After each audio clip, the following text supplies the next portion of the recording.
You are listening to Rabbi Aryeh Wolbe of Torch in Houston, Texas. This is the Parsha Review Podcast.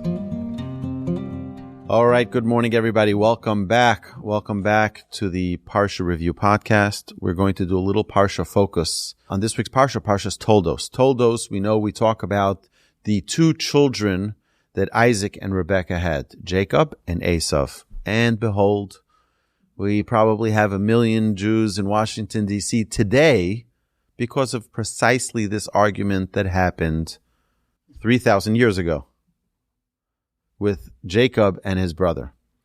But I want to focus on one specific part of this week's Parsha, and that is the episode that happens when Yaakov and Esav meet when they're 15 years old. And Jacob is stewing some soup, preparing some food, some lentils, and Esav comes from the field, and he's all hungry. And let's go to chapter 25, verse number 29. Jacob stewed a stew. Vayavo Esav min hasadeh v'hu oyef. And Esav came in from the field, and he was exhausted. Vayomer Esav el Yaakov. And Esav says to Yaakov, Haliteni na min ha'adam hazeh. Pour into me now some of the very red stuff. Ki oyef anochi, for I'm exhausted. Al kain kara shemo Edom. Because of this, he called his name Edom. Edom, which means red, but it also means the idea of materialistic. Vayomer Yaakov, Michro chayom es bichorascha li. Jacob said, sell as this day your birthright to me. Vayomer Esav, Hine anochi holech lamus. And Esav said, indeed, I am about to die. V'lama zeli bechora. So what use to me is my birthright? What do I need it for? Vayomer Yaakov, Hishavali. Jacob said, swear to me, kayom, as this day, vayishavalo, and he swore to him. Vayimkor es bechoroso liYaakov, and so he sold his birthright to Jacob. V'Yaakov nasan leEsav lechem, and Jacob gave to Esav bread, v'nezid adashim, and a stew of lentils, vayochal vayesh, and he ate and he drank, vayokam vayelech, and he got up and he left, vayivez Esav es habechora. And thus Esav spurned the birthright.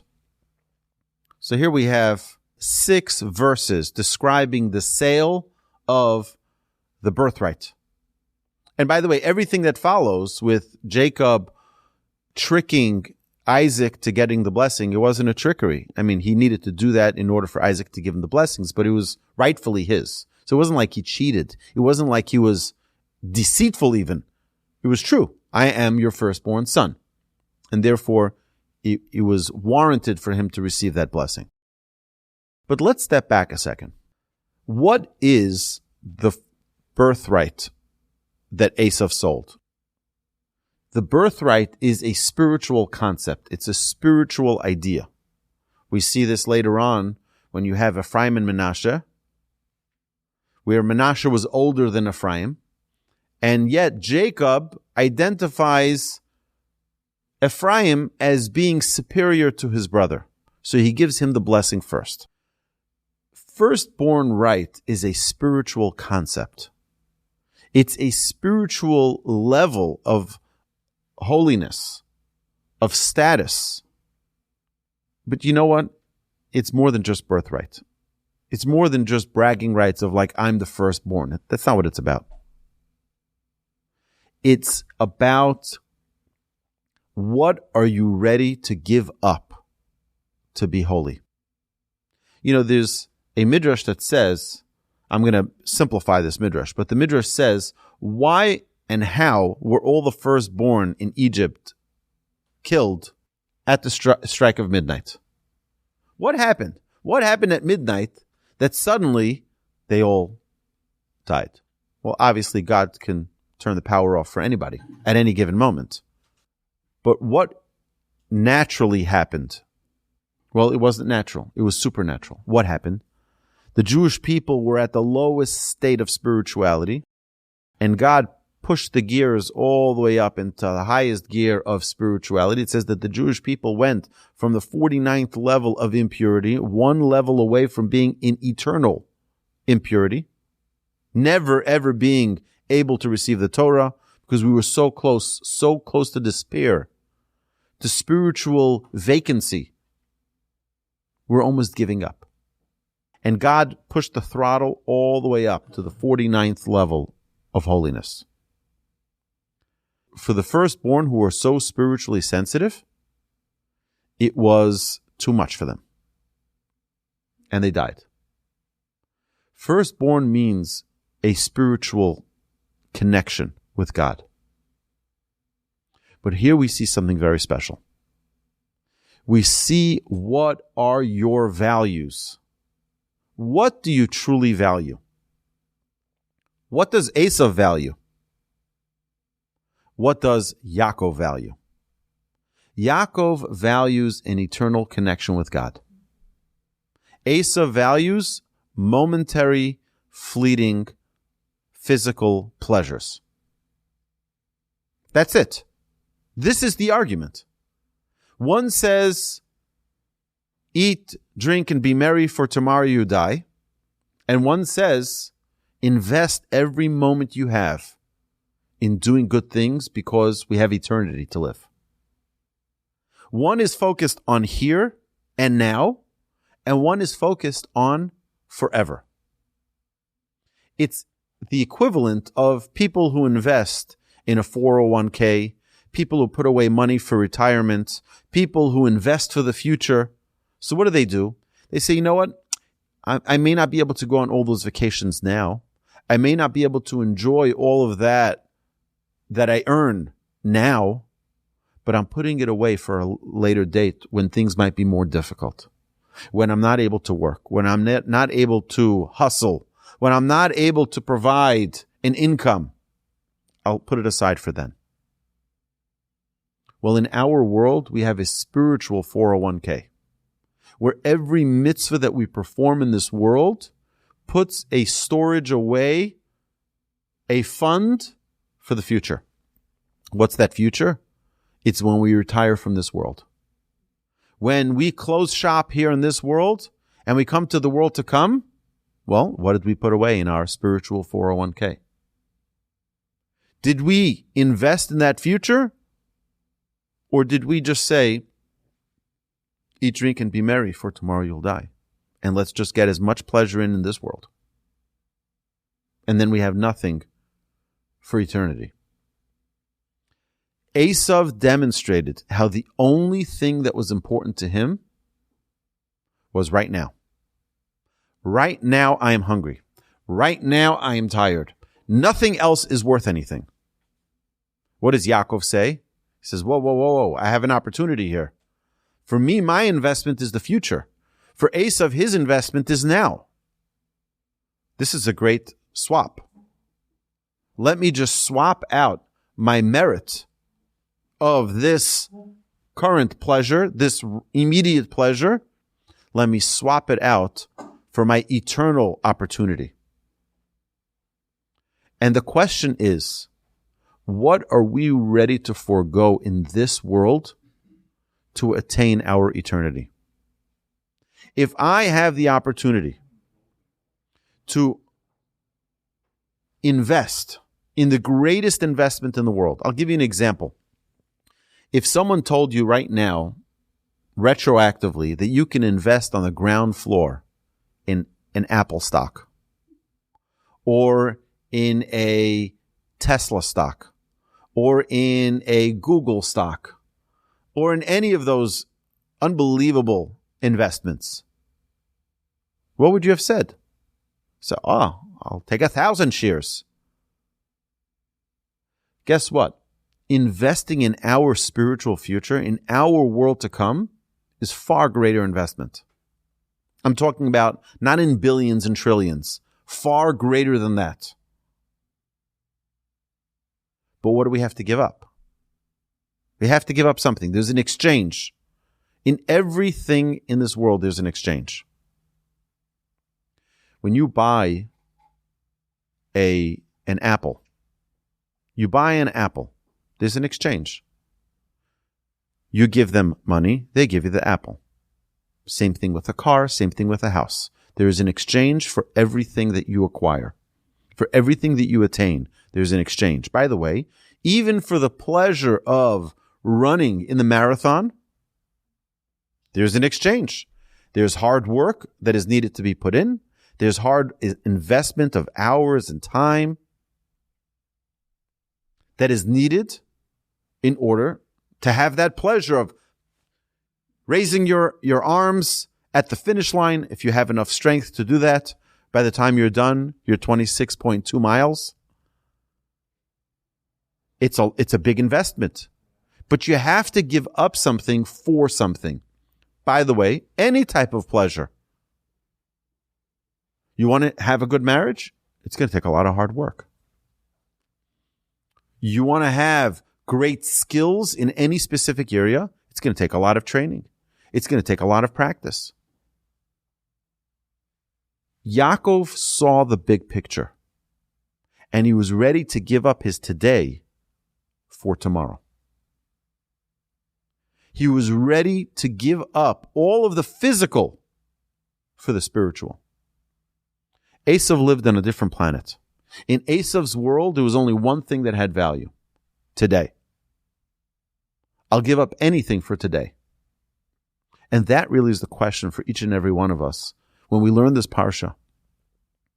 What are our values? Am I ready to give up for my future? Everyone says, I'm ready to do anything for my children. You know what it says? You know what your children are? We say this in Parsha Noach. It says, Eile Toldos Noach. These are the descendants of Noach. What does it mean, your descendants? Your good deeds. What are our descendants? We're ready to give up anything for our children. Are we ready to give up anything for our descendants?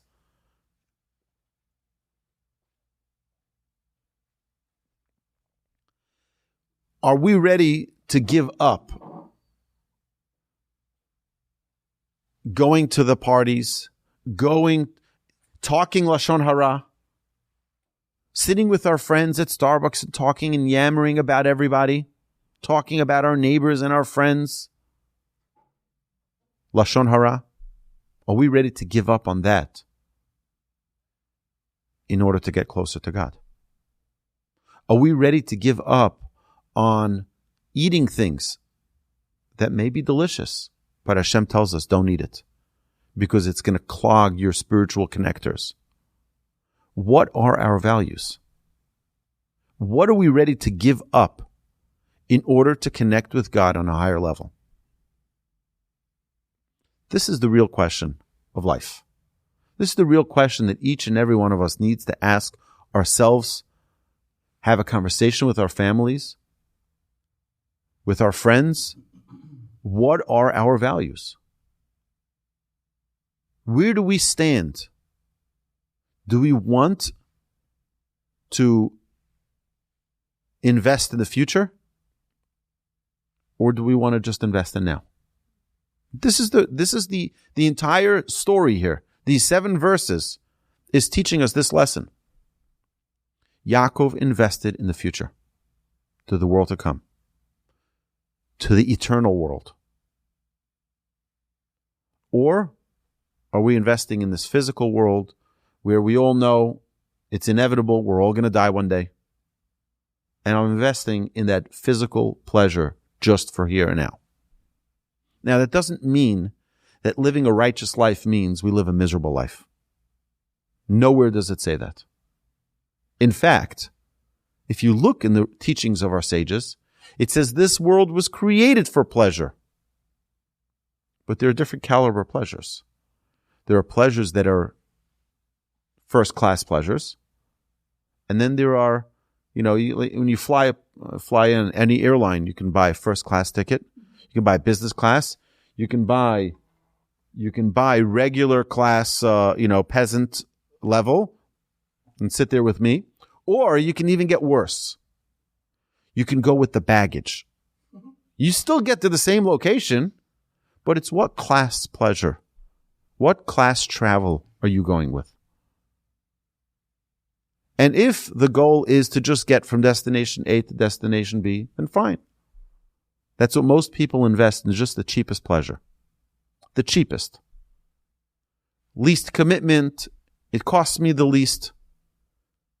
But we all know that we all desire to have top level, top tier pleasure. The Torah tells us how to attain that. Pleasure that's not fleeting. Pleasure that's not the red lentil soup that right now is in front of me and in a minute it's gone. That's fleeting. That does its job and goodbye. That's counterfeit pleasure. How bad if we had a pleasure that makes us happy forever? A pleasure like the great old sage I met in Jerusalem, who didn't have a penny to his name, but was the happiest man I've ever seen. Unbelievable. Where do you buy that happiness? You buy it with Yaakov, where he's ready to give up his physical for his spiritual. A person who lives with a closeness to God is the happiest person on planet Earth. It's a person who's living with a confidence, with a knowledge, with a closeness with Hashem, who has no doubts that where his next meal is coming from, because he knows it's coming from Hashem. Who has no questions, no worries, because he knows Hashem only does what's best for me. And you know what? You look at every single battle the Jewish people fought. Right now we have probably 1 million Jews descending on Washington, D.C. for a rally to show support for Israel, to show support for our troops who are in Gaza. And Hashem should bring them home safely. And Hashem should bring home our hostages safely. But you know the confidence that soldiers have when you have a closeness with God? You can do anything. Look at King David. Look at King Solomon. Look at Moses. Look at all of the battles that they had. The battles were about to what degree, to what level am I connected with God? Hashem yilachem lachem v'atem tacharishon. Hashem will fight the battles for you. Your job is to never stop connecting with God on a greater level. This is the struggle of Jacob and Esav. This is the struggle of each and every one of us. Where are our values? What are we investing our lives in? My dear friends, Hashem should bless us all to have clarity, to be able to focus on what's truly important, what the real values of life are. And Hashem should protect all of our brothers and sisters, wherever they may be around the world. Have an amazing Shabbos.